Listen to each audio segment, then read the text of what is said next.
মাইজভান্ডারের পূর্ব দিকে শিল্পপাড়ায় ঘটেছে এক দুঃখজনক ও উদ্বেগজনক ঘটনা। গত পরশু শুক্রবার রাত আনুমানিক 11টা থেকে 12টার মধ্যে আমিরিয়া হাফিজুল উলুম মাদ্রাসা থেকে বিদ্যুৎ মিটারের সংযোগ লাইন কেটে প্রায় 100 ফুট 6 RM বৈদ্যুতিক তার চুরি করা হয়েছে। এই চুরির ঘটনার ফলে মাদ্রাসাটিতে বিদ্যুৎ সংযোগ সম্পূর্ণ বিচ্ছিন্ন হয়ে পড়ে, যার কারণে শিক্ষার্থীদের পাঠদান মারাত্মকভাবে ব্যাহত হচ্ছে। অন্ধকারে পড়ছে দিনই শিক্ষা কার্যক্রম। শুধু তাই নয়, এই ঘটনার পর থেকে এলাকার সাধারণ মানুষের মধ্যে চরম আতঙ্ক ও নিরাপত্তাহীনতা তৈরি হয়েছে। আসসালামু আলাইকুম প্রিয় সুধীবৃন্দ, আমি আসছি আমিরিয়া হাফিজুল উলুম মাদ্রাসায়, যেটা মাইজভান্ডার পূর্ব দিকে অবস্থিত। গত পরশু শুক্রবারে রাত্রে কিছু তার চুরি হয়েছে, যেটা ডাইরেক্ট লাইন 6 RM। তো এই বিষয়ে আমি হুজুর থেকে কিছু জানতে চাচ্ছি। আর হুজুর, কিবারে চুরি হয়েছে? তারিন চুরি হয়ে যায় বারে রাতিয়ে এই তারা মিস্ত্রি এই তারা খাম চলত যায় মিস্ত্রি হলে তারা হত যায় আর লাইতো 9টা প্রায় 10টা আলতি আসছিলাম এটা আসিল। তো মনে হয় শেষ রাতিয়ে করি চুরি হয়ে যে তার মোট কত গজ হবে 6 RM এটা? তার প্রায় 100 ফুট ধরন 100 ফুট হইব। নইলে দামি তার অনেক নর্মাল তার ন বহুত দামি তার তিন গজ প্রায় 80 টাকা। তো প্রায় 80,000 টাকা 7 হইতে 80,000 টাকা তার লগে গই আমাদের সাথে। এই চুরি হওয়ার পরে আপনাদের প্রতিক্রিয়া কি?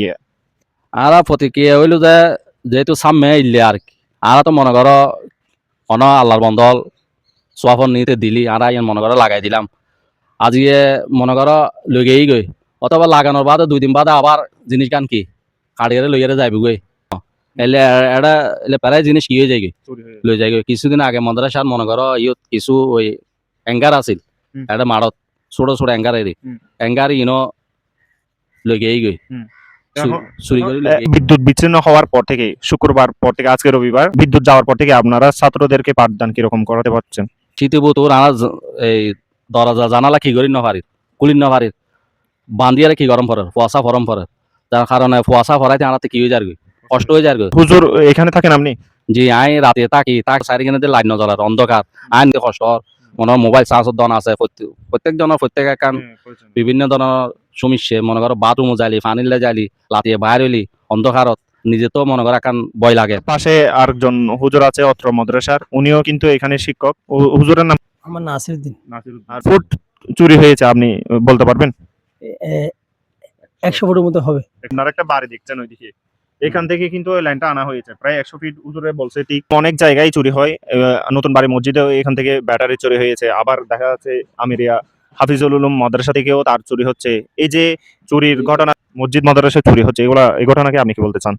বিছে তো আল্লাহর দনসারা একমাত্র আল্লাহ এ বিচারি গড়ি তারি বুঝে। এখন যেহেতু এইসব মসজিদ মাদ্রাসা ইন মানসি দেজে সোয়াফর নিয়তে এখন মসজিদ মাদ্রাসা তুমি যদি চুরি করে লই যায় এখন মানসি হারে বিশ্বাস করিব হারে বিশ্বাস করে দিব। তার নিজের বিভাগও তো আকান বাঁধা দেয় এলাকাবাসী বিয়াগুনতে সজাগ দেখান দরকার কে বিয়াগুনে খেয়াল করলে ভালো হইব। মনে করো আজি এই তুমি তার লগেই গই ওই আর মসজিদে তুমি দান বাক্স হবে দিনে দুপুরে 2-3 তারিখে এই পর্যন্ত মনে হয় 3-4 বার দান বাক্স ভাঙ্গি টিয়া লই যার গই মানে চুরি চাপান বাড়ি গই আমাদের বিয়াগুনো মসজিদ মাদ্রাসা জিনিস লই যার গই যে এখন চুরি করি গেলে। তো ইয়ান আল্লাহ আরা দুঃখিত বিয়াগুনো অনারা এলাকাবাসী অলরে বিচার দিলাম ইয়ান অনারে কি লইবেন সিদ্ধান্ত লইবেন। হুজুরকে অসংখ্য ধন্যবাদ।